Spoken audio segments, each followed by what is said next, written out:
Hello everyone, welcome to ओकुल India के सबसे अफोर्डेबल लर्निंग प्लेटफॉर्म में आप सभी लोगों का एक बार फिर से बहुत बहुत स्वागत है। 27 दिसंबर 2024 फ्राइडे यानी शुक्रवार का दिन और इंडियन एक्सप्रेस न्यूज़ एनालिसिस की आईना सीरीज लेकर मैं शांतनु सनवाल एक बार फिर से आपके सामने हाजिर हूँ। तो चलिए शुरू करते हैं। तो आज के न्यूज़पेपर पर चलें उससे पहले मैं आप लोगों को एक बार ये बताना चाहता हूँ कि आप में से जो भी लोग हमारे साथ सी सेट की लाइव क्लासेस में जुड़ना चाहते हैं या लाइव हमारे साथ सी सेट पढ़ना चाहते हैं तो 4 जनवरी 2025 से आप लोगों के पास एक बार फिर से मौका है। ऑलमोस्ट अब एक वीक का टाइम है। तो अगर आप लोग चाहें तो इस बैच को ज़रूर ज्वाइन करें। सिर्फ 999 में ये बैच आप लोगों को प्रोवाइड कराया जा रहा है। नीचे डिस्क्रिप्शन में इसका एक लिंक दिया हुआ है, उसके थ्रू जाके आप इसमें इसकी जो डिटेल्स हैं वो चेकआउट कर सकते हैं और वहीं से अगर इंटरेस्टेड हैं तो एनरोल भी कर सकते हैं। ठीक है, इसका एनरोलमेंट बहुत जल्द क्लोज हो जाएगा, तो आप में से जो भी लोग इंटरेस्टेड हैं वो ज़्यादा वेट ना करें और जल्द से जल्द इसमें एनरोल कर लें। और अगर कोई डाउट, कोई सवाल आपके मन में है इस कोर्स को लेकर, तो अगेन यहाँ पर जो एक नंबर दिया गया है दैट इज़ 9150449990, उस नंबर पर आप कॉन्टैक्ट कर सकते हैं। वहाँ से आपके जो भी डाउट्स हैं, जो भी क्वेरीज हैं, वो रिजॉल्व कर दी जाएगी। और आगे बढ़ने से पहले मैं एक बार फिर से आप लोगों से ये रिक्वेस्ट करना चाहता हूँ कि आप में से जो भी लोग इन सेशंस को देखते हैं और आपको अगर किसी भी तरीके का कोई फ़ायदा होता है या कुछ भी आप नया सीखते हैं तो कुछ ना कुछ कंट्रीब्यूट करने की कोशिश ज़रूर करें, सो दैट कि थोड़ा सा फाइनेंशियल हेल्प हमारी भी होगी और डेफिनेटली इसका जो लॉन्ग टर्म फ़ायदा है वो आप लोगों को ही मिलेगा, है ना। इस सेंस में कि ये सेशंस जो है वो यूट्यूब पर ऐसे ही लंबे समय तक चल पाएंगे। तो चलिए अब हम लोग जो है वो आज के न्यूज़पेपर पर चलते हैं और आज के क्या इंपॉर्टेंट आर्टिकल्स हैं वो देखते हैं। तो this is our newspaper of the day और ये खबर आई होप आप सभी लोगों को अभी तक पता लग ही चुकी होगी कि हमारे पूर्व प्रधानमंत्री, former PM doctor Manmohan Singh अब इस दुनिया में नहीं रहे हैं। कल रात लगभग 9:51 के करीब उन्होंने दिल्ली के एम्स अस्पताल में अपनी आखिरी सांसें ली हैं। तो डॉक्टर मनमोहन सिंह के बारे में थोड़ा सा बात करेंगे, है ना। लेकिन उससे पहले, क्योंकि फॉर्मर पीएम रह चुके हैं और 7 दिन का 7 डेज़ का जो नेशनल मॉर्निंग है, राष्ट्रीय शोक, वो भी घोषित किया गया है। तो मैं चाहूँगा कि हम इनको भी अपनी श्रद्धांजलि ज़रूर दें, हम लोग भी श्रद्धांजलि दें। और उसके लिए अगर आप लोग पॉसिबल है, जब भी आप इस सेशन को देख रहे हैं, अगर पॉसिबल है तो अपने स्थान पर खड़े हो जाएं और 1 मिनट के लिए मौन धारण रखें, जस्ट फॉर अ मिनट। ठीक है, उसके बाद फिर हम लोग इस पर डिस्कस करेंगे।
Thank you. तो बात करते हैं डॉक्टर मनमोहन सिंह के बारे में। डॉक्टर मनमोहन सिंह एक ऐसी शख्सियत रहे हैं, एक ऐसी पर्सनैलिटी रहे हैं who has been economist by profession, है ना। एक अगर हम प्रोफेशन से बात करें तो इकोनॉमिस्ट रहे हैं, अर्थशास्त्री रहे हैं। He has been a teacher, I think Punjab university में और दिल्ली स्कूल ऑफ इकोनॉमिक्स में ये टीचर भी रह चुके हैं इकोनॉमी के। साथ ही साथ इन्होंने कई सारे अहम जो पोस्ट्स हैं वो भी होल्ड की हैं। Like he was in the planning commission, जो अभी नीति आयोग है, उससे पहले योजना आयोग, प्लानिंग कमीशन हुआ करता था, तो प्लानिंग कमीशन में भी ये थे।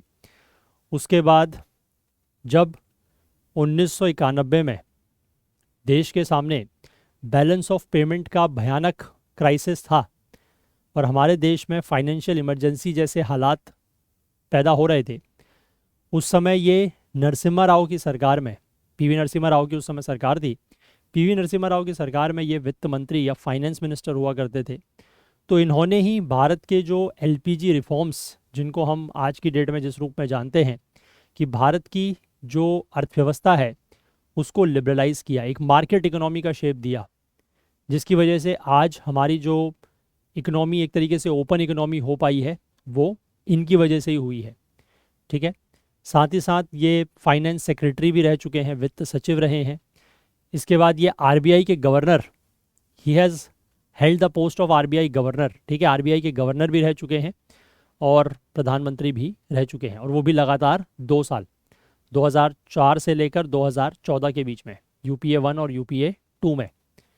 ठीक है, और इनके प्रधानमंत्री का जब इनका कार्यकाल था उस दौरान काफ़ी इम्पोर्टेंट एक्ट्स जो हैं, है ना, एक तरीके से आप कह सकते हैं कि रिवॉल्यूशनरी एक्ट्स लाए गए। लाइक अगर मैं to name a few, like MNREGA आप कह सकते हैं, है ना, Mahatma Gandhi national rural employment guarantee act वो लाया गया। फूड सिक्योरिटी एक्ट वो इनके कार्यकाल के दौरान आया। राइट टू एजुकेशन आप कह सकते हैं। RTI act 2005, very important tool, जो आज की डेट में सिटीजन्स के हाथ में एक बहुत बड़ा हथियार, एक बहुत बड़ा टूल है, दैट इज़ आरटीआई एक्ट। वो भी इनके समय पे ही आया था जब ये प्रधानमंत्री थे। तो मतलब he was a such a person, और जिनके बारे में विपक्ष, मतलब जो उस समय विपक्ष हुआ करता था, वो बहुत ज़्यादा इनका क्रिटिसिज्म करता था कि he was a person who doesn't speak lot, है ना, ज़्यादा बोलते नहीं थे। और but he was a very, मतलब आप कह सकते हैं कि true leader, a leader in true sense, है ना, जिन्होंने अपना जो फील्ड था इकोनॉमी का, और उसके साथ साथ बीइंग अ प्राइम मिनिस्टर, जो गवर्नेंस है उसको भी ये पूरी तरीके से साथ लेके चले हैं। हालांकि इनके कार्यकाल के दौरान कुछ स्कैम्स या घोटाले, लाइक 2G स्कैम्स, और आप कह सकते हैं कोल स्कैम, कुछ इस तरीके के स्कैम्स भी सामने आए थे। बट अगेन आप ये कह सकते हैं कि he is a true visionary, ah leader in true sense. तो आज ऐसे समय पे जब अब ये हमारे बीच में नहीं है, 92 वर्ष के थे, 92 वर्ष की उम्र में इनका निधन हुआ है। तो ऐसे समय में पूरा देश जो है वो एक तरीके से शोक में है ना। 7 दिन का राष्ट्रीय शोक भी व्यक्त किया गया है। जो फ्लैग्स हैं वो हाफ मास्ट पे फ्लो करेंगे ड्यूरिंग दीज 7 डेज़। किसी भी तरीके का कोई बड़ा गवर्नमेंट फंक्शन वगैरह नहीं होगा, है ना, इस तरीके की चीज़ें होंगी। बट ही इज़, आप कह सकते हैं, आर ट्रू लॉस। ये एक बहुत बड़ा नुकसान है हमारे देश के लिए, ऐसे व्यक्ति का जाना। ठीक है, दो अब बात तो वही है कि एक ना एक दिन जाना तो सबको है ना। बट इस तरीके के लोग जो है ये मतलब बहुत कम होते हैं, बहुत कम जो है इस तरीके के लोग देखने को मिलते हैं, और जो इतना कुछ दे के जाते हैं, आप ये कह सकते हैं कि इतना कुछ दे के जाते हैं देश को, है ना। चलिए, तो एक बार फिर से इनको हम अपनी श्रद्धांजलि देते हैं। और बाकी आज न्यूज़पेपर में इन्हीं से रिलेटेड कई सारे आर्टिकल्स जो हैं वो अवेलेबल हैं, है ना। तो इस तरीके के आर्टिकल्स ही दिए गए हैं आज।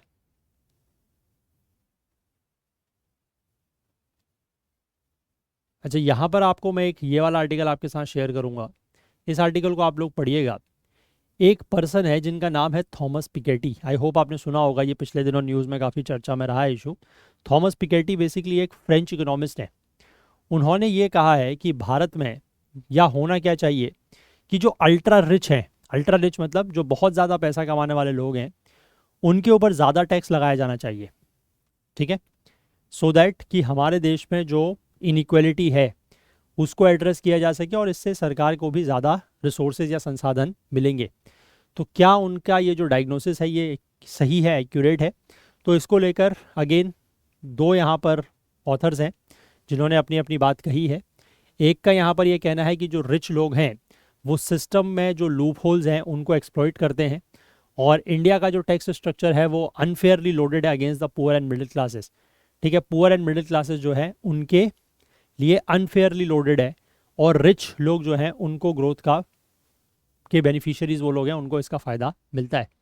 और यहाँ पर एक दूसरे व्यक्ति भी हैं जिनका नाम है रॉबिनहुड बोल रहा हूँ, रॉबिनहुड यहाँ पर लिखा हुआ है, सुरजीत एस भल्ला। सुरजीत भल्ला जो है इनका कहना है कि पिकेटी जो है वो गलत है, हम इतने ज़्यादा भी अनइक्वल नहीं है। भारत का जो टैक्स टू जीडीपी रेशियो है वो डेफिनेटली नॉट टू लो, बहुत कम नहीं है। Indeed it might be too high, ये बहुत ज़्यादा हो सकता है लेकिन ये बहुत कम नहीं है। ठीक है, तो मैं चाहूँगा कि इस आर्टिकल को एक बार आप लोग ज़रूर पढ़ें, है ना, क्योंकि इस तरीके के आर्टिकल से आपका एक ओपिनियन बिल्ड होता है कि क्या ऐसा करना चाहिए या नहीं करना चाहिए, कि क्या जो सुपर रिच हैं उनके ऊपर ज़्यादा टैक्स लगाना चाहिए या फिर जैसा चल रहा है वैसे ही होना चाहिए। बट आपको एक चीज़ ये समझ में आती होगी कि जो इनडायरेक्ट टैक्सेस होते हैं, let's say for example GST, है ना, जो व्यक्ति 10,000 रुपये कमा रहा है महीने का, वो भी अगर कोई सामान खरीद रहा है तो उसके ऊपर उसको भी उतना ही जीएसटी देना पड़ रहा है। और कोई व्यक्ति अगर महीने का 1 लाख रुपए कमा रहा है और वो उस सामान को खरीदता है तो वो भी उसके ऊपर उतना ही जीएसटी दे रहा है। और कोई व्यक्ति अगर महीने का 10 लाख कमा रहा है और वो उस सामान को खरीदता है तो उसको भी सेम अमाउंट में जीएसटी देना पड़ रहा है। अब 10 लाख रुपए कमाने वाला भी अगर मान लीजिए 100 रुपये जीएसटी दे रहा है, 1 लाख कमाने वाला भी 100 रुपये जीएसटी दे रहा है, और 10,000 कमाने वाला भी अगर 100 रुपये जीएसटी दे रहा है, तो ये कहीं ना कहीं जो 10,000 रुपये वाला व्यक्ति है उसके साथ क्या है, अनफेयर तो है गेम, यस और नो, है ना। तो डायरेक्ट टैक्सेस जो है वो तो चलो समझ में आता है कि जो जितना कमा रहा है उस हिसाब से टैक्स भर रहा है, लेकिन इनडायरेक्ट टैक्सेस के साथ ये एक इशू है कि जो ज़्यादा कमा रहा है वो भी उतना ही टैक्स देगा, जो कम कमा रहा है वो भी उतना ही टैक्स देगा। तो ये एक तरीके से आप कह सकते हैं कि इस सिस्टम में थोड़ा सा कहीं ना कहीं कुछ लूप होल्स तो हैं, या आप कह सकते हैं कि कुछ खामियां तो हैं, कुछ कमियां तो हैं जिनको दूर करने की ज़रूरत है। तो ये सिस्टम में कुछ रिफॉर्म्स होने चाहिए, है ना, ऐसा मेरा मानना है। आप लोगों का क्या कहना है, आप ज़रूर अपना विचार कमेंट्स में बताएं, और इस आर्टिकल को मैं आप लोगों के साथ शेयर करूँगा, इसको आप लोग ज़रूर पढ़िएगा। ठीक है, चलिए इसके बाद आगे बढ़ेंगे। एक्सप्लेन पेज पर 2 आर्टिकल्स हैं। फर्स्ट वन तो आर्टिकल जो है वो आजकल जो इंडियन एक्सप्रेस में सीरीज़ चल रही है ना, उसी से रिलेटेड है। ये आज बात कर रहे हैं हम लोग हेल्थ के इशू पर।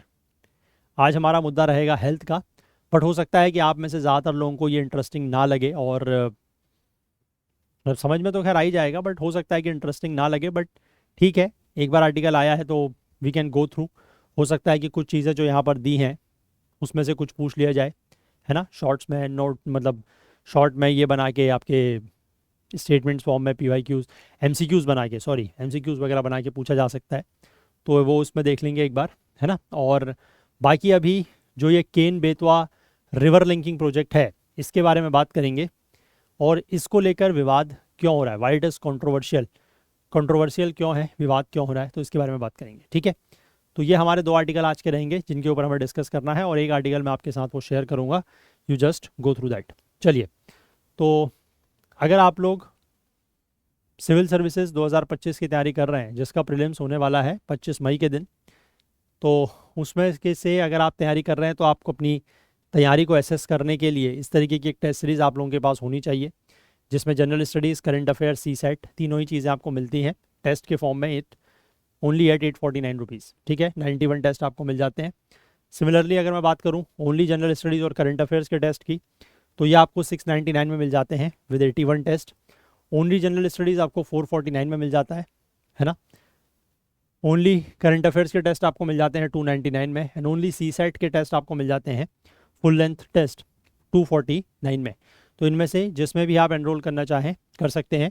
सारी की सारी टेस्ट सीरीज़ हमारे ऐप और वेबसाइट में लिस्टेड हैं, और किसी भी टेस्ट सीरीज़ को लेकर अगर आपके मन में कोई भी डाउट, कोई सवाल, कोई क्वेरी है, तो अगेन यहाँ पर जो ये व्हाट्सएप नंबर दिया गया है इस पर आप कॉन्टैक्ट कर सकते हैं। ठीक है, चलिए तो चलते हैं एक एक करके वो 2 आर्टिकल्स जो हैं उनको देखते हैं।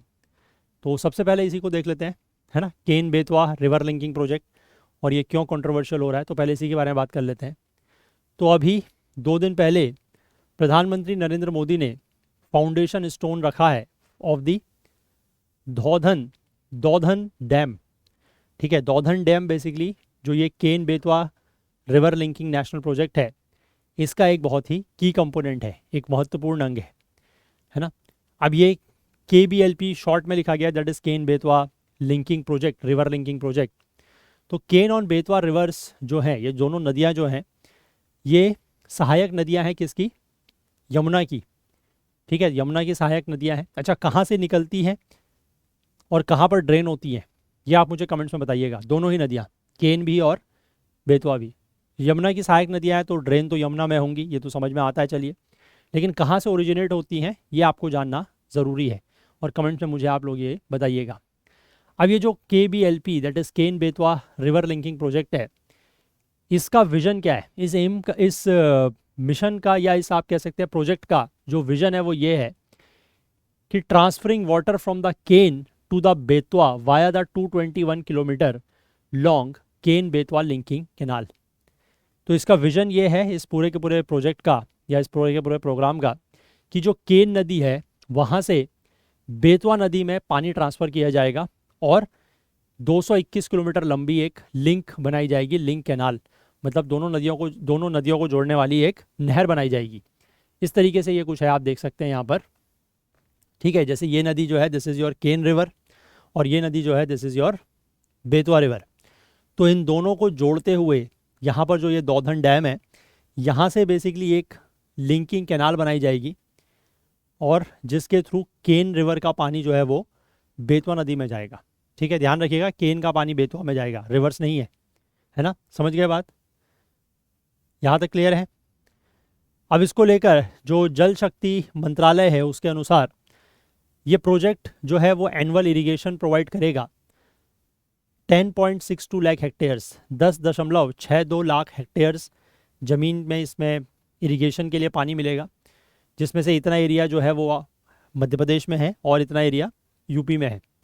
ठीक है, ड्रिंकिंग वाटर, पीने का पानी मुहैया कराएगा, प्रोवाइड कराएगा लगभग 62 लाख लोगों को, और 103 मेगावाट की हाइड्रो पावर और 27 मेगावाट की सोलर पावर ये जनरेट करेगा। तो KBLP will be completed in 2 phases. अब ये जो पूरा का पूरा प्रोजेक्ट है ये 2 फेज़ में, 2 चरणों में कंप्लीट होगा। फेज़ 1 में क्या है कि building the Daudhan dam complex and it's subsidiary units. ये जो दौधन डैम है पहले में ये बनेगा, और दूसरे में जो लोअर और डैम है वो बीना कॉम्प्लेक्स प्रोजेक्ट एंड द कोठा बैराज, ये तीनों चीज़ें बनेंगी। ठीक है, अब ये जो दौधन डैम है ये 2 किलोमीटर लंबा और 77 मीटर ऊंचा है। ये लगभग 9000 हेक्टेयर ऑफ ज़मीन इसकी वजह से, मतलब इसका जो रिजर्वायर बनेगा उसमें इतनी ज़मीन जो है वो सबमर्ज हो जाएगी, डूब जाएगी, और लगभग 10 गांव जो हैं वो प्रभावित होंगे। यूनियन कैबिनेट ने इसके लिए 2021 में 44,605 करोड़ रुपए जो है वो इसके लिए अप्रूव किए थे, इस प्रोजेक्ट के लिए। और जल शक्ति मंत्रालय के अनुसार ये जो प्रोजेक्ट है ये अगले 8 सालों में पूरा हो जाएगा। अब इस तरीके के प्रोजेक्ट के पीछे क्या तर्क है, क्या रैशनल है, वो हम देखें तो केन को बेतवा से जोड़ने का जो आइडिया है ये कोई नया आइडिया नहीं है। ठीक है, हालांकि ये national perspective plan for interlinking of reverse जिसको 1980 में बनाया गया था उसके अंतर्गत ये पहला प्रोजेक्ट होगा, और इसको 2005 में, उस समय भी काफ़ी पुश मिला था जब केंद्र, उत्तर प्रदेश और मध्य प्रदेश ने एक ट्राईपार्टाइट MOU साइन किया था for the preparation of detailed project report that is DPR, और बाद में केंद्र ने इसको 2008 में एक नेशनल प्रोजेक्ट, एक राष्ट्रीय प्रोजेक्ट जो है वो घोषित कर दिया था। बाद में इसको जो है वो इंक्लूड किया गया as a part of PM's package for the development of drought prone Bundelkhand. ठीक है, this historically water starved region, ये जो बुंदेलखंड का रीजन है जहाँ पर पानी की कमी रहती है, ये यूपी और MP के 13 जिलों में फैला हुआ है। जल शक्ति मंत्रालय के अनुसार जो केन बेतवा लिंकिंग प्रोजेक्ट है ये कौन कौन से जिलों को फ़ायदा पहुंचाएगा, तो मध्य प्रदेश के कुछ ज़िले हैं like Panna, Tikamgarh, Chhatarpur, Sagar, Damoh, Datia, Vidisha, Shivpuri and Raisen, और यूपी के कुछ ज़िले हैं दैट इज़ बांदा, महोबा, झांसी और ललितपुर। ठीक है, तो इन ज़िलों को जो है वो इससे फ़ायदा मिलेगा क्योंकि यहाँ पर पानी वगैरह कम रहता है। अब दूसरा सवाल ये है, ये तो हमने इस प्रोजेक्ट वगैरह के बारे में देख लिया। अब दूसरा सवाल ये है कि फिर इस प्रोजेक्ट का क्रिटिसिज्म क्यों हो रहा है, इसकी आलोचना क्यों हो रही है। तो river linking project has faced scrutiny over the years of its potential environmental and social impact, कि इसका असर समाज के ऊपर और इन्वायरमेंट के ऊपर जो पड़ेगा उसको लेकर इशू है। देखो, सबसे पहली बात तो यह है डिफॉरेस्टेशन, क्योंकि ये प्रोजेक्ट अगर, मतलब ऑब्वियस सी बात है कि डैम वगैरह बनाया जाएगा तो काफ़ी बड़े हिस्से में डिफॉरेस्टेशन होगा, जंगल वगैरह काटे जाएंगे, है ना। और ये लार्ज स्केल डिफॉरेस्टेशन कहाँ पर होगा? सबसे बड़ी बात यह है, यहाँ पर आप अगर देख पाओ, जो ये दौधन डैम है इसके पास में आपको क्या दिख रहा है? पन्ना टाइगर रिजर्व, है ना। तो यहाँ पर जो ये पन्ना नेशनल पार्क और टाइगर रिजर्व है, वहाँ पर ये डिफॉरेस्टेशन होगा। ये लगभग 98 स्क्वायर किलोमीटर का नेशनल पार्क है जो इसमें डूब जाएगा, सबमर्ज हो जाएगा, और लगभग 2 से 3 मिलियन ट्रीज गिराए जाएंगे। यानी कि आप समझ सकते हैं 20 लाख से 30 लाख के आसपास पेड़ जो है वो काटे जाएंगे। अब ये जो दौधन डैम है ये पन्ना नेशनल पार्क के अंदर सिचुएटेड है ना। जो यूनियन एनवायरनमेंट मिनिस्ट्री है इसने इसको अप्रूवल दे दिया है इसके कंस्ट्रक्शन का, despite there being no precedent for such heavy infrastructure projects deep within the national park and tiger reserves. अब यूनियन मिनिस्ट्री ने इसको, मतलब यूनियन एनवायरनमेंट मिनिस्ट्री ने जो है, पर्यावरण मंत्रालय ने इसको अप्रूवल दे दिया है कि इस तरीके के प्रोटेक्टेड एरिया के अंदर ऐसा भारी भरकम इंफ्रास्ट्रक्चरल कंस्ट्रक्शन हो सकता है, बट ऐसा कभी आज तक हुआ नहीं है। इससे पहले कोई हमारे पास ऐसा एग्जाम्पल नहीं है, देयर इज़ नो प्रेसिडेंट कि इस तरीके का हैवी इंफ्रास्ट्रक्चर प्रोजेक्ट किसी नेशनल पार्क और टाइगर रिजर्व में कि उसके अंदर जो है वो बना हो।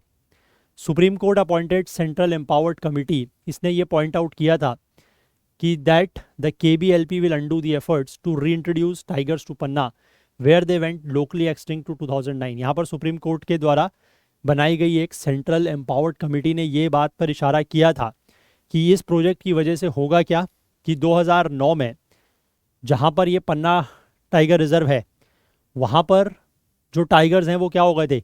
लोकली एक्सटिंक्ट हो गए थे, वहाँ से ख़त्म हो गए थे। तो वहाँ पर टाइगर को दोबारा इंट्रोड्यूस किया गया। तो वो जो सारा एफर्ट्स किया गया है टाइगर्स वगैरह को रीइंट्रोड्यूस करने का और वहाँ की आप कह सकते हैं कि इकोसिस्टम को रिस्टोर करने का, वो सारे के सारे एफर्ट जो हैं वो इस प्रोजेक्ट के बाद इस प्रोजेक्ट की वजह से क्या हो जाएंगे? बर्बाद हो जाएंगे, ऐसा यहाँ पर इस कमेटी ने कहा था।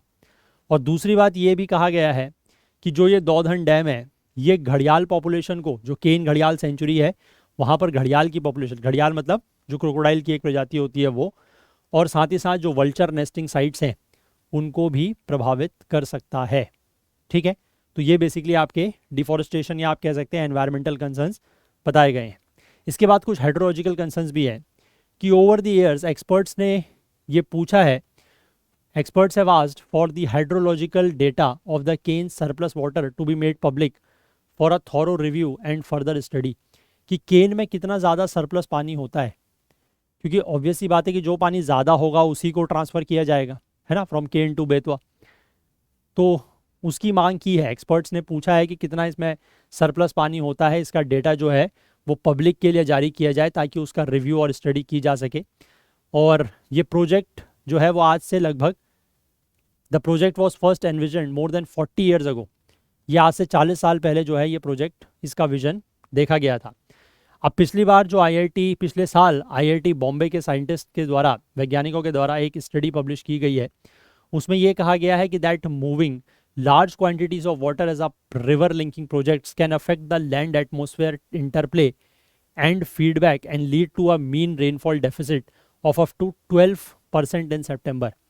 तो यहाँ पर साइंटिस्ट ने एक तरीके से चेतावनी दी है कि अगर आप रिवर लिंकिंग प्रोजेक्ट्स के तहत इतना ज़्यादा अमाउंट में पानी एक जगह से दूसरी जगह अगर ट्रांसफ़र कर रहे हैं तो इससे लैंड और एटमॉस्फेयर का जो आपस में एक तरीके से आप कह सकते हैं इंटरप्ले होता है वो कहीं ना कहीं प्रभावित होगा, है ना। और उसकी वजह से सितंबर के महीने में 12% तक बारिश में, रेनफॉल में गिरावट आ सकती है।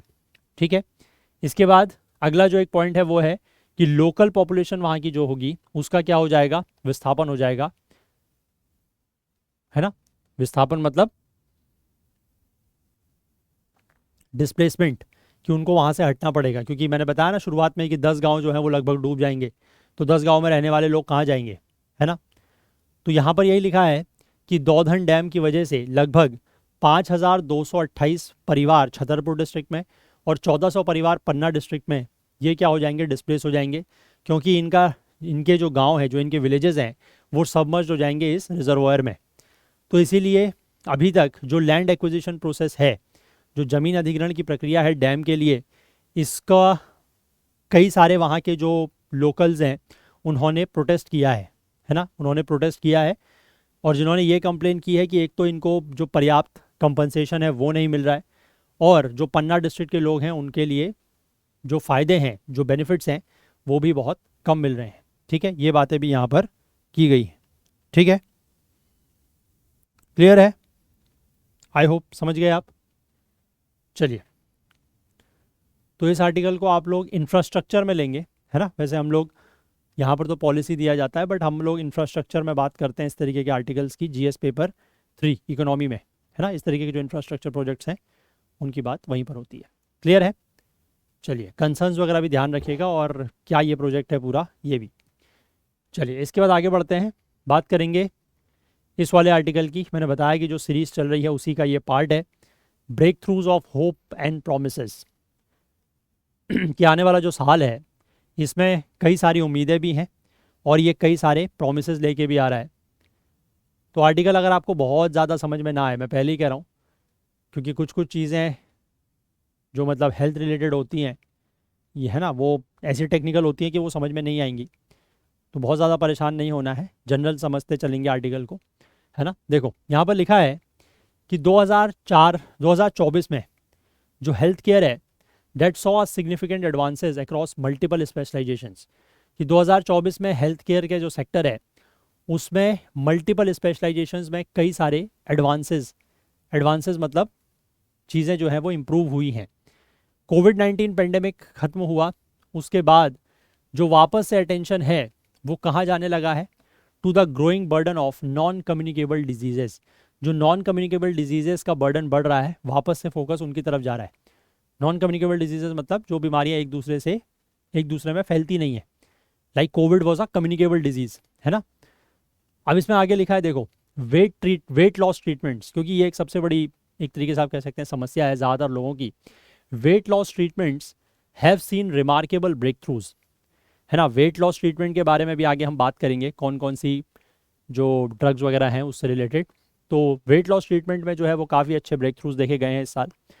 कैंसर ट्रीटमेंट में भी काफ़ी ज़्यादा ट्रांसफॉर्मेशन हो रहा है, इम्यूनोथेरेपीज़ आ रही हैं और पर्सनलाइज ट्रीटमेंट्स भी आ रहे हैं। mRNA technology which proved vital during the pandemic, ये अभी भी अपना जो पोटेंशियल है वो डेमोन्स्ट्रेट कर रही है, far beyond the Covid vaccines, कि कोविड वैक्सीन्स के अलावा भी इसका इस्तेमाल और जगह पर भी हो सकता है। And exciting developments in gene editing, ठीक है, जीन एडिटिंग में भी कुछ एक्साइटिंग डेवलपमेंट्स हुए हैं। ये नए दरवाजे या नए आप कह सकते हैं अपॉर्चुनिटीज़ ओपन कर रहे हैं to fix the genetic disorders, है ना। जेनेटिक डिसऑर्डर्स जो हैं उनको ट्रीट किया जा सकता है और टारगेटेड ट्रीटमेंट्स भी इम्प्रूव हो रहे हैं। ठीक है, तो सबसे पहले अगर हम लोग वेट लॉस की बात करें तो weight loss wonder drugs and new approvals and research. तो यहाँ पर सबसे पहले आपको दो दवाइयों का नाम दिख रहा है, ड्रग्स का नाम दिख रहा है, दैट इज़ ओजेम्पिक एंड विगोवी। तो highly effective weight loss treatments जो है इनको इंट्रोड्यूस किया है in recent years, specially United states में और यूरोप में। तो यहाँ पर development of glucagon like peptide 1, that is GLP-1 drugs which have a range of beneficial effects including helping the lower blood sugar levels and promoting weight loss, have seen a significant advances and expanding the market potential, offering the promise of life changing treatments for major health conditions। ठीक है, यानी कि ऐसी दवाइयाँ जिनमें GLP-1 होता है, जिनके फ़ायदे ये होते हैं कि ब्लड शुगर लेवल्स को कम करता है, वेट लॉस को प्रमोट करता है, इनमें काफ़ी ज़्यादा एडवांसेस देखने को मिले हैं, है ना।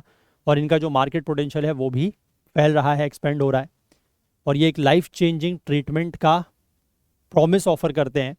कई सारी हेल्थ कंडीशन जो है वो इनसे ट्रीट की जा सकती है। फिर इसके बाद जैसे यहाँ पर लिखा है नोवो नॉर्डिस्क की ओजेम्पिक, इसमें सेमाग्लूटाइड होता है जिसको US FDA ने 2017 में अप्रूव किया था for the treatment of type 2 diabetes. इसका soon gained attention for off लेवल use in weight loss. Off लेवल यूज़, दवाइयों का ऑफ लेवल यूज़ का मतलब होता है कि एक तो होता है कि दवाई में जो लेबल होता है कि this medicine is intended for the treatment of this issue, this health issue, कि इस बीमारी का इस दवाई का इस्तेमाल जो है वो इस बीमारी को दूर करने के लिए किया जा सकता है। ये तो हो गया उसका लेबल्ड यूज़। और अगर उसका इस्तेमाल किसी और चीज़ के लिए किया जाता है तो उसको कहा जाता है ऑफ लेबल यूज़। ठीक है, तो यहाँ पर वही लिखा है कि ओजेम्पिक जिसमें सेमाग्लूटाइड है, इसको US FDA ने 2017 में अप्रूव किया था टाइप 2 डायबिटीज़ के ट्रीटमेंट के लिए, और बाद में इसका इस्तेमाल जो है वो ऑफ लेवल यूज़ इसका वेट लॉस में भी किया जाने लगा। 2021 में डेनमार्क हेडक्वार्टर्ड कंपनी इसने एक और दवाई लॉन्च करी जिसका नाम था वीगोवी।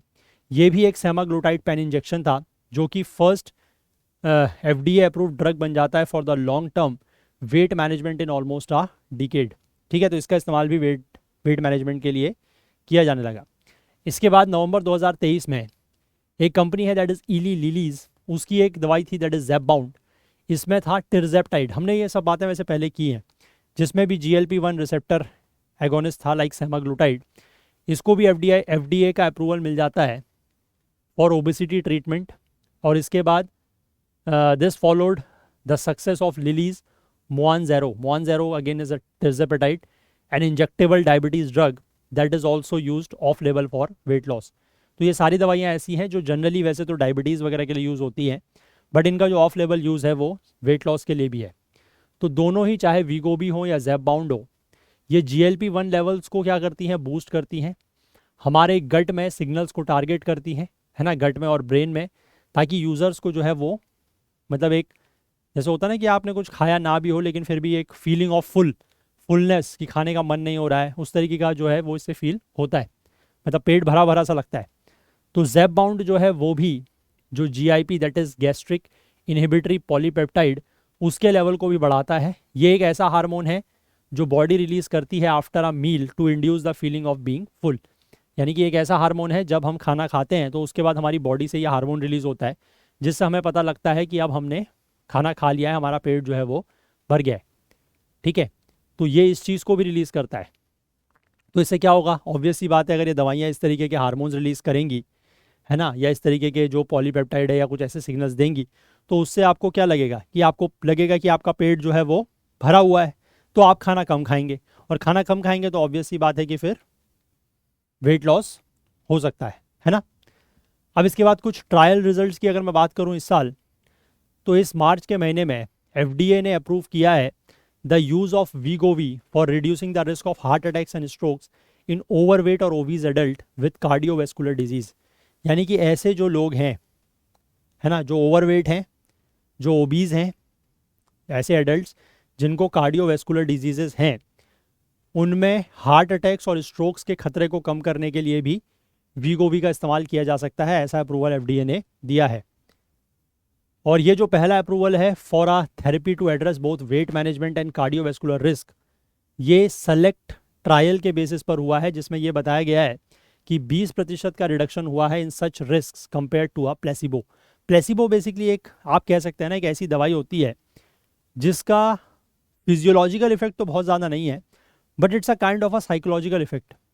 साइकोलॉजिकल इफेक्ट मतलब जैसे आपने मान लीजिए किसी को कोई बीमारी है, आपने उसको उस बीमारी के ट्रीटमेंट करने के लिए अगर मान लीजिए दवाई अवेलेबल नहीं है, आपने उस व्यक्ति को कह दिया कि आप कोई भी ऐसी दवाई उसको आपने दे दी, और आपने कहा कि ये दवाई जो है आपकी ये बीमारी को कम कर देगी या आपकी ये तकलीफ जो है वो कम कर देगी, तो उस व्यक्ति ने वो दवाई खा ली। ठीक है, भले ही वो दवाई जो है उस इशू को एड्रेस करने के लिए नहीं थी, उसमें कोई भी ऐसा एक्टिव इंग्रेडिएंट नहीं था, बट फिर भी ये देखा गया है बहुत सारे केसेस में कि उससे कुछ ना कुछ इफेक्ट जो है वो पड़ता है, क्योंकि पर्सन का जो एक साइकोलॉजी होती है ना कि अरे हाँ मेरे को ट्रीटमेंट मिल गया, मुझे दवाई मिल गई तो ठीक हो गया। तो इस तरीके की जो दवाइयाँ होती हैं या ड्रग्स होती हैं उनको कहा जाता है प्लेसिबो। प्लेसिबो का मतलब वही है कि जिनका फिजियोलॉजिकल इफेक्ट उतना ज़्यादा नहीं है, but they have the psychological effects. ठीक है, अब उसी सेम महीने नोवो नॉर्डिस्क ने रिजल्ट अनाउंस किए फ्रॉम इट्स फ्लोर ट्रायल, जिसमें कहा गया कि सेमाग्लूटाइड ये रिस्क किडनी रिलेटेड जो कॉम्प्लिकेशंस हैं उनको 24% कम करती है ऐसे लोगों में जिनमें टाइप 2 डायबिटीज़ और क्रोनिक किडनी डिजीज़ है। और लगभग 40% जो पर्सनस होते हैं जो डायबिटिक्स होते हैं उनमें इस तरह की क्रोनिक किडनी डिजीज़ होती है। तो उस हिसाब से ये एक काफ़ी सिग्निफिकेंट फाइंडिंग थी। European medicine agency that is EMA ने अलाउ किया है the label update to include this benefit and the FDA is expected to make a decision next month. तो यूरोपियन मेडिसिन एजेंसी ने तो कह दिया है कि इसका ये लेबल अपडेट कर दिया जाए कि उसमें जो मतलब दवाई तो किसकी है, ये सेमाग्लूटाइड वाली दवाई है, यानी कि वही डायबिटिक्स वगैरह के लिए कि, लेकिन इसमें ये जो क्रोनिक किडनी डिजीज़ है उसको भी ये ठीक कर रहा है ना, क्योंकि ट्रायल में ये चीज़ें सामने आई हैं। तो ईएमए ने तो कह दिया है कि हाँ आप इसका लेवल अपडेट कर लें, और एफडीए जो है वो इसको लेकर डिसीजन अगले महीने लेगा। दिसंबर के महीने में नोवो नॉर्डिस ने रिवील किए अपने रीडिफाइन 1 ट्रायल के कुछ रिजल्ट्स, जिसमें टेस्ट किया गया कैगरी सेमा को। ये कॉम्बिनेशन है कैग्रीलिंटाइड एंड सेमाग्लूटाइड का, और इसमें यह बताया गया कि आफ्टर 68 वीक्स, 68 वीक्स का मतलब हो गया लगभग 17 महीने, है ना, 1.5 साल के आसपास आप कह सकते हैं। तो after 68 weeks the drug showed superior weight loss compare to a placebo. तो इसमें भी वही हुआ कि सुपीरियर वेट लॉस देखा गया है कंपेयर टू अ प्लेसिबो। और रीडिफाइंड 2 ट्रायल के जो रिजल्ट हैं, they focused on people with type 2 diabetes and obesity. ठीक है, मतलब 2025 में इस तरीके का टेस्ट या ट्रायल यहाँ पर हो सकता है, जिसमें टाइप 2 डायबिटीज़ के ऊपर जो है वो टाइप 2 डायबिटीज़ और ओबिसिटी वाले लोगों के ऊपर ट्रायल यहाँ पर किया गया है। उसके रिजल्ट जो है वो 2025 में आ सकते हैं। ठीक है, इसके बाद इली लीली ने जो है वो अनाउंस किया है कि Zepbound is approved as the first prescription drug for adults with obesity and moderate to severe obstructive sleep apnoea.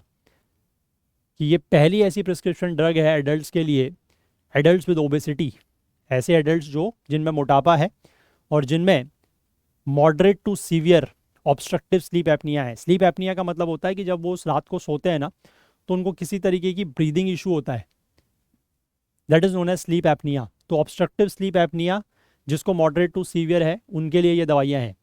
और क्लिनिकल ट्रायल्स में ये देखा भी गया है कि एवरेज वेट लॉस जो है वो लगभग 20% तक का, और significantly fewer breathing interruptions during sleep, कि सोने के दौरान जो है वो लोगों में ब्रीदिंग इंटरप्शंस कम हो रहे हैं, ये भी देखा गया, और 20% तक वेट लॉस भी हो रहा है। तो दोनों के लिए ही ये दवाई भी जो है वो लग रही है कि काम कर सकती है। ठीक है, ऐसा यहाँ पर ज़ेपबाउंड ये इली लिली ने अनाउंस किया है। इसके बाद remarkably 50% of the participants no longer had OSA symptoms after a year. तो 50% ऐसे पार्टिसिपेंट्स हैं, मतलब जो इस ट्रायल में शामिल हुए थे, जिन्होंने मतलब ये दवाइयाँ ली थी, उनमें 1 साल के बाद ऑब्स्ट्रक्टिव स्लीप एपनिया के कोई भी सिम्टम्स या कोई भी लक्षण देखने को नहीं मिल रहे हैं। इसके बाद अगस्त के महीने में ये जो लिली कंपनी है, इली लिली, इसने डेटा रिलीज़ किया फ्रॉम इट्स समिट ट्रायल, और उसमें इवेल्युएट किया गया टिर्जेपेटाइड को in patients with heart failure with preserved ejection fraction and obesity. ये जो HFpEF होता है ना, heart failure with preserved ejection fraction, ये एक ऐसी कंडीशन होती है जिसमें आपका जो हार्ट है वो सिग्निफिकेंटली ब्लड को पंप नहीं कर पाता, जिसकी वजह से आप फटीग महसूस करते हैं और आपकी जो एक्सरसाइज करने की एबिलिटी होती है वो कम हो जाती है। ठीक है, तो ऐसे लोगों के लिए भी ये दवाई, इसका ट्रायल जो है इसमें दिया गया है, मतलब ट्रायल इन्होंने किया, ये जो समिट ट्रायल है उसका डेटा इन्होंने रिलीज़ किया। And company plans to seek regulatory approval for this new use soon. और कंपनी चाहती है, कंपनी का ये प्लान है कि उसको इस नए इस्तेमाल के लिए भी बहुत जल्द क्या मिल जाए, रेगुलेटरी अप्रूवल मिल जाए। अब जून के महीने में लिली ने जो है वो अपने सिनर्जी नैश फेज़ 2 ट्रायल के रिजल्ट्स पब्लिश किए, जिसमें स्टडी किया गया था टिर्जेपेटाइड को in adults with MASH. MASH basically एक क्रोनिक लिवर डिजीज़ है, जहाँ पर लिवर में फैट बिल्डअप हो जाता है ना, लिवर में फैट बिल्डअप होना जैसे ये होता है ना फैटी लिवर का इशू, वो है ये, उसकी वजह से इन्फ्लेमेशन ट्रिगर होता है। और कंपनी के अनुसार half of the patients showed improved liver fibrosis compare to those who were given a placebo. कि 50% लोग जो हैं, half of the patients participant जो उस ट्रायल में शामिल हुए, उनका लिवर फाइब्रोसिस इंप्रूव हुआ है कंपेयर टू दोज जिनको प्लेसिबो दिया गया। और मैश जो है वो second leading cause of liver transplant है यूएस में। ठीक है, ये एक ऐसी क्रोनिक लिवर डिजीज़ है जिसमें लिवर में क्या हो जाता है, फैट बिल्ड हो जाता है। ठीक है, अब इसके बाद आगे लिखा गया है cheaper generics on the way. ये तो जो टेस्ट वगैरह हुए हैं, हाल ही में ट्रायल्स हुए हैं, उनके रिजल्ट की बात हो गई। अब बात करते हैं cheaper generics on the way. तो इन दवाइयों की जो डिमांड में सर्ज आया है, इंक्रीज़ हुआ है, ये बहुत जल्द हो सकता है कि ये सर्ज ठीक हो जाए, कम हो जाए। तो फंडामेंटल पेटेंट जो सेमाग्लूटाइड कवर कर रहा है वो एक्सपायर हो जाएगा 2026 में, और Chinese manufacturers are gearing up to produce cheaper generic versions. तो चाइनीज़ मैन्युफैक्चरर जो हैं वो अब तैयारी कर रहे हैं कि वो इन दवाइयों का जेनरिक वर्जन बनाए जो थोड़ा सा सस्ता होगा। जुलाई के महीने में इंडिया के भी ड्रग रेगुलेटर की एक एक्सपर्ट कमेटी ने अप्रूव किया है टिर्जेपेटाइड को फॉर क्रोनिक वेट मैनेजमेंट और विद अ की कंडीशन, लेकिन उसमें कंडीशन ये बताई गई है कि the company must conduct a phase 4 clinical trial, कि कंपनी को जो है वो फेज़ 4 का, चौथे फेज़ का क्लिनिकल ट्रायल जो है वो करना होगा। That is the post marketing study that will monitor the side effects missed in earlier trials.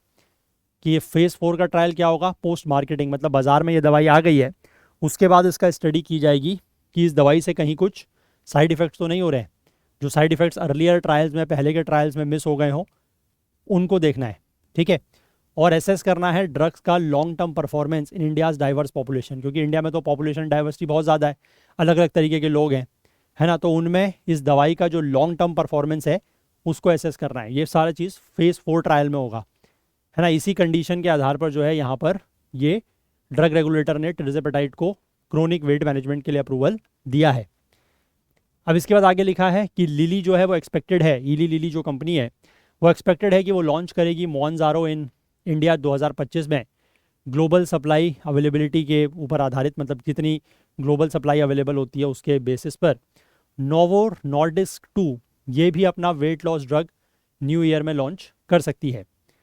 Indian generic drug makers are meanwhile preparing to manufacture more affordable GLP-1 weight loss drugs as soon as the patent expires. तो ये भी try कर रहे हैं, है ना, कि जैसे ही वहाँ उनका पेटेंट एक्सपायर होता है हम भी कुछ GLP-1 वेट लॉस ड्रग्स जो है वो बनाने लगेंगे, क्योंकि अभी तो उनके पास पेटेंट है तो ये बना नहीं सकते और लोग, है ना। और सेवरल कंपनीज, कई सारी कंपनीज जो हैं, they have started bio equivalence trials to demonstrate that their generic versions are as safe and effective as the original branded drugs. तो कई सारी कंपनीज ने अपने बायो इक्विवेलेंस ट्रायल्स जो हैं वो शुरू कर दिए हैं, ये डिमॉन्स्ट्रेट करने के लिए, ये दिखाने के लिए कि वो जो जेनरिक वर्जन्स दवाइयों के बना रहे हैं, वो जो ब्रांडेड ड्रग्स हैं, ओरिजिनल ब्रांडेड ड्रग्स, उन्हीं की तरह जेनरिक वर्जन्स भी सेफ़ हैं और इफेक्टिव हैं, ठीक। इसके बाद जैसे हम बात करते हैं कैंसर की, तो कैंसर में भी कुछ रिसेंट ब्रेक थ्रूज या डेवलपमेंट हुए हैं, लाइक इम्यूनोथेरेपी और पर्सनलाइज्ड ट्रीटमेंट। तो रिसेंट ब्रेक थ्रूज जो हुए हैं, that is in immunotherapy, are changing the way we detect, treat and understand cancer. ठीक है, कि किस तरीके से हम लोग कैंसर को डिटेक्ट करते हैं, उसको ट्रीट करते हैं, उसको समझते हैं, उसमें एक बदलाव आ रहा है। पेशेंट्स को ज़्यादा इफेक्टिव और लेस इन्वेजिव ट्रीटमेंट्स दिए जा रहे हैं, ऐसे ट्रीटमेंट्स जो ज़्यादा इफेक्टिव हैं और लेस इन्वेजिव है। इन्वेजिव ट्रीटमेंट्स का मतलब होता है जैसे आपकी बॉडी के अंदर किसी तरीके का कोई निडल या किसी तरीके का कोई इंस्ट्रूमेंट जो है वो इंसर्ट किया जाता है, और उसके बाद जो ट्रीटमेंट होता है दैट इज़ नोन एज क्या, उनको कहा जाता है इन्वेजिव ट्रीटमेंट्स, है ना। जैसे एंडोस्कोप्स वगैरह होते हैं वो आपके शरीर में एंटर किए जाएँ, या फिर कुछ स्कैल्पल्स होते हैं उनको एंटर किए जाए, कैथेटर्स होते हैं वो एंटर किए जाएँ, तो that is known as invasive treatments. लेकिन यहाँ पर बात हो रही है लेस इन्वेजिव, मतलब कम इन्वेजिव ट्रीटमेंट्स और ज़्यादा इन्वेजिव ट्रीटमेंट जो है वो पेशेंट्स को प्रोवाइड किए जा रहे हैं, जो अभी रिसेंट डेवलपमेंट्स हुई हैं उसकी वजह से। इम्यूनोथेरेपी जो है वो बॉडी के इम्यून सिस्टम को ये सिखाती है कि कैसे उसको क्या करना है, जो कैंसर सेल्स हैं उनको पहचानना है और उनको अटैक करना है, ठीक है। अब इसमें एक और बड़ा इंपॉर्टेंट जो डेवलपमेंट अभी हुआ है that is CAR T cell therapy. ये भी हम लोगों ने बात की है। इस साल इंडिया ने लॉन्च किया है अपना पहला होम ग्रोन, मतलब इंडिया में डेवलप किया गया है CAR T सेल थेरेपी, जिसका नाम है NexCAR19, ठीक है, जिसको डेवलप किया गया है as collaboration between the academia and industry. ये थेरेपी कैसे काम करती है कि ये पेशेंट्स के जो T सेल्स हैं, है ना, T sales basically type of blood cells, white blood cells जो कैंसर से फाइट करते हैं, ये उसको लेती है, उनको जेनेटिकली मॉडिफाई करती है इस तरीके से कि वो कैंसर सेल्स को रिकॉग्नाइज कर सकें और डिस्ट्रॉय कर सकें। NexCAR19 जो है वो डिज़ाइन की गई है B cell lymphomas and B acute lymphoblastic leukaemia in patients as 15 and older. इनको ट्रीट करने के लिए ये जो टेक्निक है या जो आप कह सकते हैं ट्रीटमेंट है, ये डिज़ाइन किया गया है। ये एक मेजर डेवलपमेंट है। NexCAR19 जो है वो दुनिया की सबसे ज़्यादा अफोर्डेबल CAR T थेरेपी है, जो कि एडवांस्ड कैंसर ट्रीटमेंट्स को ज़्यादा एक्सेसिबल बनाती है, मतलब ज़्यादा लोगों तक इसकी पहुंच होती है, और Indian cell and gene therapy innovation को ग्लोबल स्टेज पर लेके आती है। बेंगलुरु बेस्ड एक बायोटेक स्टार्टअप है दैट इज़ इमैनुअल थेराप्यूटिक्स, जिसको बैक किया गया है by the Biocon founder Kiran Mazumdar Shaw और Columbia University cancer physician doctor Siddhartha Mukherjee के द्वारा। वो भी यहाँ पर एक क्लिनिकल ट्रायल जो है for a CAR T therapy जिसका नाम है इमेजिन, उसके लिए वो भी कुछ क्लिनिकल ट्रायल्स कर रहे हैं। अक्टूबर के महीने में origin oncology limited, that is a part of doctor Reddy laboratories, इसने एक पॉजिटिव रिजल्ट जो है वो पब्लिश किया है from its first trial of new car T therapy, that is ribrecabtagene autoleucel, that is DRL 1801 for multiple myeloma, a type of blood cancer. और drug regulator ने इसके फेज 2 को approval दे दिया है। ठीक है, इसके बाद बात करेंगे यूके में। यूके में चल रहा है CVLP।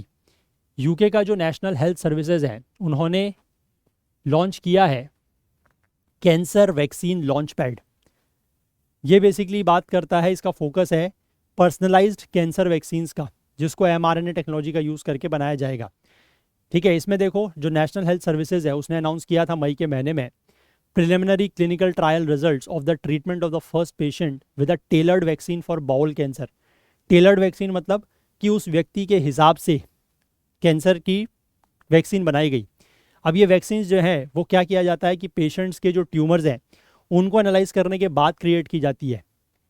ठीक है, कि किस तरीके से जो वो ट्यूमर है वो म्यूटेट कर रहा है उस हिसाब से, तो उससे इम्यून सिस्टम जो है वो कैंसर को और ज़्यादा इफेक्टिव तरीके से टारगेट कर सकता है। ठीक है, तो ये है एक तरीके से क्या आप कह सकते हैं पर्सनलाइज्ड वैक्सीन, है ना। क्लियर है बात। इसके बाद आगे देखिए, नेक्स्ट बात की गई है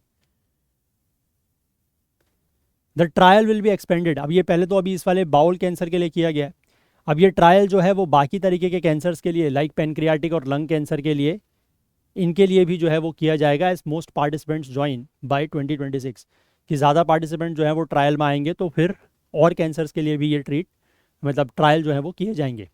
30 हॉस्पिटल जो है वो इस ग्राउंड ब्रेकिंग इनिशिएटिव का पार्ट है, among the largest of its kind which could transform the treatment of cancers in the future. तो इससे कैंसर का जो ट्रीटमेंट है वो आने वाले समय में उसमें एक ट्रांसफॉर्मेशन, एक बदलाव आ सकता है। इसके बाद बात है इंडिया में HPV शॉट की। इंडिया जो है वो एक नेशन वाइड मतलब देशव्यापी स्तर पर ह्यूमन पैपिलोमा वायरस वैक्सीन का कैंपेन शुरू करेगा 2025 में।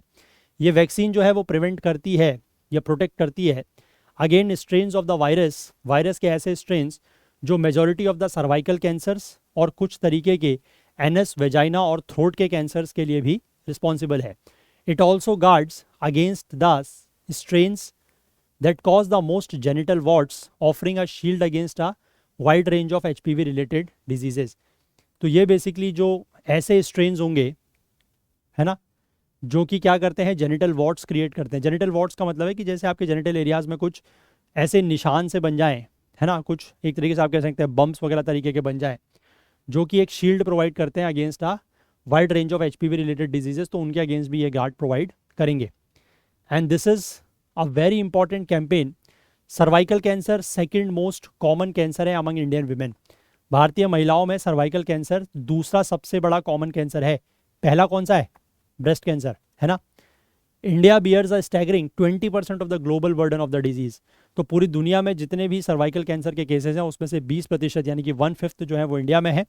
लगभग हर साल 125,000 आप कह सकते हैं या 1,25,000 महिलाएं जो हैं वो डायग्नोज होती हैं इस बीमारी से, और लगभग 75,000 की जान जो है वो इस बीमारी से चली जाती है। दो इट्स अ प्रिवेंटेबल डिजीज, इसको रोका जा सकता है, बट अब वही है कि वैक्सीन वगैरह दी जाएगी तो अब ये संख्या में गिरावट डेफिनेटली आएगी, which is a good development, है ना। इसके बाद बात करें अल्जाइमर्स डिजीज़ की, तो इसमें भी कुछ नई दवाइयों से, कुछ नई ड्रग्स से कुछ नई उम्मीदें हैं। तो 2024 में ये देखा गया कि अल्जाइमर्स के ट्रीटमेंट में कुछ एनकरेजिंग प्रोग्रेस हुई है। अल्जाइमर बेसिकली होता क्या है? एक ऐसा प्रोग्रेसिव ब्रेन डिसऑर्डर है। प्रोग्रेसिव ब्रेन डिसऑर्डर यानी कि ऐसा डिसऑर्डर जो बढ़ता जाएगा, प्रोग्रेस करता जाएगा, जो कि मिलियंस ऑफ लोगों को वर्ल्ड वाइड, पूरी दुनिया में मिलियंस ऑफ लोगों को, लाखों लोगों को प्रभावित करता है। इसके जो एडवांसेस हैं, मतलब जो प्रोग्रेस ये कर रहा है ब्रेन डिसऑर्डर, उसके कोई क्योर नहीं है। ठीक है, मतलब अल्जाइमर की बीमारी अगर किसी को हो गई है तो उसको ठीक पूरी तरीके से नहीं किया जा सकता। उसमें सिर्फ और सिर्फ क्या हो सकता है कि अगर अर्ली इंटरवेंशन किया जाए तो इस डिजीज़ को मैनेज किया जा सकता है, वो भी कुछ स्पेसिफिक ग्रुप ऑफ पेशेंट्स में। ठीक है, अल्जाइमर में बेसिकली होता क्या है कि जो ब्रेन है उसमें कुछ चेंजेस होते हैं, उसमें अमाइलॉइड बीटा प्लेक्स या जो अमाइलॉइड बीटा प्रोटीन होता है वो बिल्डअप होना शुरू हो जाता है। है ना। अमाइलॉइड बेसिकली एक ऐसा प्रोटीन है जो हमारी बॉडी जो है वो नेचुरली प्रोड्यूस करती है, लेकिन जब ये साथ में क्लम्प होना शुरू हो जाता है तो ये एक अमाइलॉइड प्लेक्स बना देता है। और एक्सेसिव अगर प्लेक बन गया अमाइलॉइड प्लेक ब्रेन में, तो इसकी वजह से क्या होता है, मेमोरी लॉस हो जाता है, याददाश्त चली जाती है, या फिर जो भी कॉग्निटिव इश्यूज हैं एसोसिएटेड विद अल्जाइमर्स वो देखने को मिलते हैं। पिछले साल एफडीए ने यहाँ पर एक दवाई अप्रूव की है, दैट इज़ लेकेम्बी, या जिसको लेकैनेमैब भी कहा गया है, हमने बात की है इसके बारे में भी। एक मोनोक्लोनल एंटीबॉडी है for the early Alzheimer's treatment developed by ISI and Biogen. और जुलाई में इस साल एक लिलीज की भी दवाई आई है, that is Kisunla, that is donanemab AZBT, है ना। मतलब ये इसका आप कह सकते हैं मार्केटिंग नेम है और ये टेक्निकल नेम है दवाई का। अब ये ड्रग्स जो है वो क्या करती है, ये हेल्प करती हैं कि बॉडी से जो एक्सेसिव अमाइलॉइड प्लेग्स है वो क्लियर हो जाए, है ना। और जो कॉग्निटिव डिक्लाइंस हो रहे हैं जिसकी वजह से मेमोरी प्रभावित होती है, आपके जो और काम हैं वो प्रभावित होते हैं, लाइक आप अपने फाइनेंसेस मैनेज नहीं कर सकते, आप इंपॉर्टेंट डेट्स रिमेंबर नहीं कर सकते, आपकी जो कॉग्निटिव एबिलिटीज़ हैं वो इफेक्ट होती हैं, तो उनको ये स्लो डाउन करता है। मैंने आपको पहले ही बताया कि ये बीमारी अगर किसी को है तो it can not be cured, पूरी तरीके से उसका इलाज नहीं है। हाँ, ओनली थिंग इसकी जो प्रोग्रेस हो रही है डिसऑर्डर की या जो इश्यूज़ हैं उसको स्लो डाउन किया जा सकता है, ठीक है। However the treatments are the only approved for results approved for adults in early stages of Alzheimer's. ये सिर्फ ऐसे लोगों के लिए ही ये ट्रीटमेंट अप्रूव किया गया है, सिर्फ एडल्ट्स के लिए, और वो भी जो अल्जाइमर की शुरुआती स्टेजेस में है ना, including the individuals with mild cognitive impairment, जिनमें कॉग्निटिव इम्पेयरमेंट बहुत ज़्यादा नहीं है और जिनमें जो कि माइल्ड डिमेंशिया स्टेज में है। अगर किसी को बहुत ज़्यादा हो गया तो फिर उसमें ये चीज़ें काम नहीं कर पाएंगी। भारत में अगर हम बात करें तो लगभग 5.3 मिलियन यानी कि 50 लाख से भी ज़्यादा लोग हैं जो डिमेंशिया के साथ जी रहे हैं, और अल्जाइमर उसमें से मोस्ट कॉमन फॉर्म है। जब न्यू अल्जाइमर के ड्रग्स भारत पहुंचेंगी तो एक्सेस और अफोर्डेबिलिटी ये एक मेजर चैलेंज होगा कि कितने लोगों तक ये पहुंच पाएगी और कितनी ज़्यादा अफोर्डेबल होगी, है ना।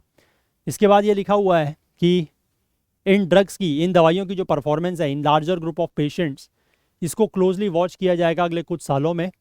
और इसी तरीके की एक और सिमिलर ड्रग जिसका नाम है एडुकानोमेब, जिसको एफडीए ने 2021 में अप्रूव किया था based on the early data showing reduction of beta amyloid plagues in brain scans.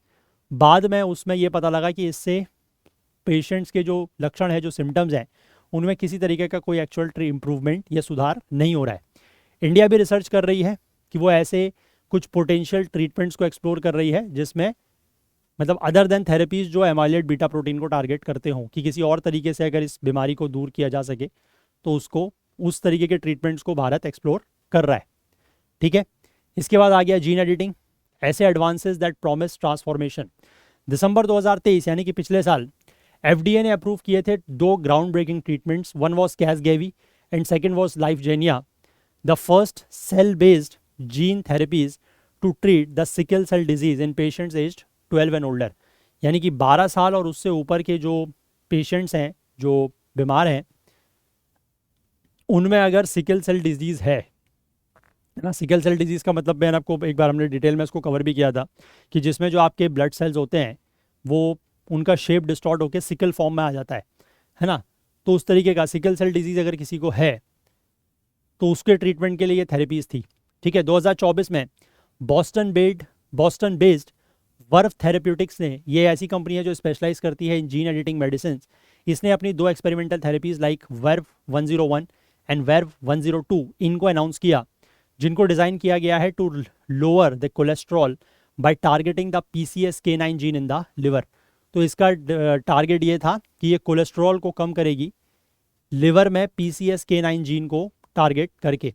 ये जो थेरेपीज़ हैं इनका एम है कि ये PCSK9 जीन को परमानेंटली डीएक्टिवेट कर दें, क्योंकि ये एक ऐसा जीन है which helps to regulate cholesterol levels in the blood, are initially being developed for the heterozygous familial hyper cholesterolaemia.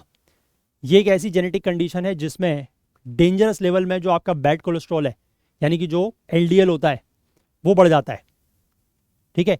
तो उसको कम करने के लिए ये काम यहाँ पर किया जा रहा है।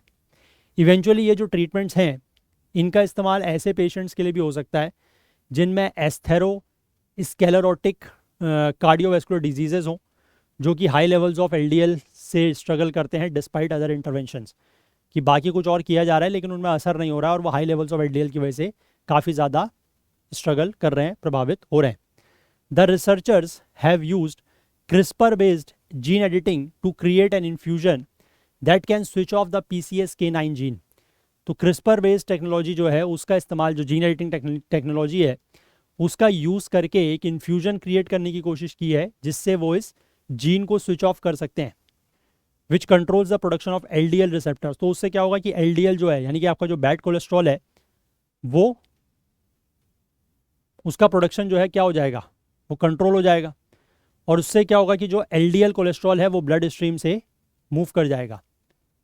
ठीक है, तो ऐसे ही यहाँ पर जो है वो काम अभी चल रहे हैं. तो आई होप आपको समझ में आया होगा. मैंने जितना भी चीज़ें यहाँ पर दी थी उसको अपनी कोशिश, अपने प्रयास से जितना सिंप्लीफाई तरीके से मैं आपको समझा सकता था वो मैंने आपको समझाने की कोशिश की है. तो उम्मीद करता हूँ कि आपको कुछ कुछ समझ में आया होगा, है ना. कितना समझ में आया कमेंट्स कर सकते हैं. यहाँ से क्वेश्चंस जो एक्सपेक्ट मैं कर रहा हूँ ना वो आपका जैसे HPV वाला हो गया, ह्यूमन पैपिलोमा वायरस, या जो अल्जाइमर वाला हो गया, क्योंकि ये इंडिया में भी बहुत प्रेवलेंट इश्यूज़ है तो ये पूछे जा सकते हैं. हालांकि इंडिया में तो प्रेवलेंट ये वेट लॉस वाले इश्यूज़ भी हैं क्योंकि इंडिया में भी ओबेसिटी बहुत ज़्यादा है ना. बट इंडिया में इस तरीके की दवाइयाँ अभी हैं नहीं, है ना, वो सेमाग्लूटाइड और वो GLP-1 रिसेप्टर, क्योंकि अभी उन्हीं के पास उसका 2026 तक पेटेंट है तो वो और कोई ट्राई भी नहीं कर सकता. चाइना वाले उसके बाद जेनरिक वर्जन्स बनाएंगे, वो काम चल रहा है ना. तो बाकी CAR T सेल थेरेपी के बारे में भी हमने बात की थी कि इस साल इंडिया ने ये जो नेक्स्ट CAR-19 है ये लॉन्च किया है ना. तो इसमें से इस तरह के क्वेश्चन पूछे जा सकते हैं, या कुछ दवाइयों के नाम जो ड्रग्स हैं जिनका बहुत ज़्यादा जिक्र हुआ है पूरे साल में, 2-3 बार तो हमने भी कवर किए हैं वो, है ना, लेकानोमैब, एडुकानोमैब, डोनानोमैब, इस तरीके की दवाइयाँ. तो ये पूछे जा सकते हैं कि ये रिसेंटली सीन इन न्यूज़ ये क्या चीज़ें हैं, है ना. तो इस तरीके से थोड़ा सा आर्टिकल को ध्यान रखें. चलिए, यही आर्टिकल्स थे जो हमें डिस्कस करने थे. तो जाने से पहले मैं एक बार आप लोगों को फिर से ये बता दूं कि आप में से जो भी लोग UPSC सिविल सर्विसेज प्रीलिम्स की तैयारी कर रहे हैं, आपके पास इस तरीके के टेस्ट सीरीज़ होनी चाहिए जिसमें आपके पास CSET, general studies, current affairs, तीनों ही चीज़ें हैं. 849 में आपको टेस्ट सीरीज़ मिल रही है, आप चाहें तो एनरोल कर सकते हैं. अदर जनरल स्टडीज़ और करंट अफेयर्स की भी टेस्ट सीरीज़ है ओनली एट 699 रुपीज़ में, आप चाहें तो इसमें एनरोल कर सकते हैं. ओनली जनरल स्टडीज़ 449 में, ओनली करंट अफेयर्स 299 में, एंड ओनली CSET के फुल लेंथ टेस्ट आपको 249 में मिल रहे हैं. तो इनमें से जिसमें भी आप इंटरेस्टेड हैं वो एनरोल कर सकते हैं. सारी के सारी टेस्ट सीरीज़ हमारे ऐप और वेबसाइट में लिस्टेड हैं. और यहाँ पर एक नंबर दिया गया, अगर आपको कोई डाउट होता है तो आप व्हाट्सएप में इस नंबर के थ्रू कांटेक्ट कर सकते हैं. ठीक है, चलिए, हमारा नया जो लाइव बैच है, लाइव क्लासेस का जो बैच है CSET का, वो 4 जनवरी से शुरू हो रहा है. अगर आप लोग इंटरेस्टेड हैं तो इस बैच में ज़रूर ज्वाइन करें. नीचे डिस्क्रिप्शन में लिंक दिया हुआ है, उसके थ्रू ज्वाइन कर सकते हैं, है ना. और जो भी डाउट्स वगैरह अगर कुछ हैं इस कोर्स को लेकर तो आप यहाँ पर जो नंबर दिया गया उसमें कांटेक्ट करके पूछ सकते हैं. लेकिन बहुत जल्द एनरोलमेंट क्लोज हो जाएगा तो आप ऐसे जितने लोग भी इंटरेस्टेड हैं वो जल्द से जल्द एनरोल कर लें. ठीक है, चलिए. और बाकी आप हमारे ऐप को प्ले स्टोर से ज़रूर डाउनलोड करें. और आपने अगर किसी भी हमारे वीडियो कोर्स में एनरोल किया हुआ है तो आप वीडियोस को ऑफलाइन डाउनलोड करके इस ऐप के थ्रू देख सकते हैं. ठीक है, और जाने से पहले मैं आप लोगों से एक बार फिर से ये रिक्वेस्ट करना चाहूँगा कि अगर आपको ये सेशंस पसंद आ रहे हैं, हेल्पफुल लग रहे हैं, तो किसी ना किसी तरीके से आप कुछ ना कुछ कंट्रीब्यूट करने की कोशिश ज़रूर करें, सो दैट कि थोड़ा सा फाइनेंशियल सपोर्ट हमें भी मिलेगा. और डेफिनेटली इसका जो लॉन्ग टर्म बेनिफिट है वो आप लोगों को ही मिलेगा, इस तरीके से कि ये सेशंस यूट्यूब पर लंबे समय तक चल पाएंगे. अदरवाइज़ जितने हमारे वीडियोस पर या सेशंस पर व्यूज़ आते हैं उस हिसाब से तो it is very difficult to continue. ये आप लोग भी देख ही रहे हैं, बट फिर भी हम लोग कंटिन्यू कर रहे हैं आप लोगों के लिए, जो लोग देख रहे हैं उनके लिए. और हम चाहते हैं कि आप लोग एटलीस्ट हमें थोड़ा सपोर्ट करें सो दैट कि हम इसको सस्टेन कर पाएँ.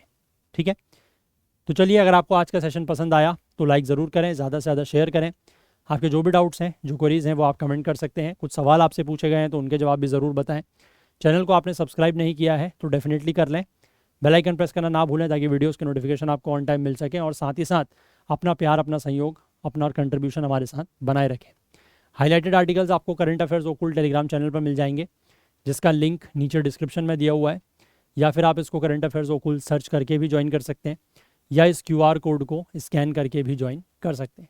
तो चलिए आज के लिए इतना ही रखते हैं, बाकी कल को फिर से मिलेंगे इंडियन एक्सप्रेस न्यूज़ एनालिसिस की आईना सीरीज़ के साथ। तब तक के लिए अपना बहुत बहुत ध्यान रखें। Please do take care of yourself. Thank you, have a nice day, bye bye.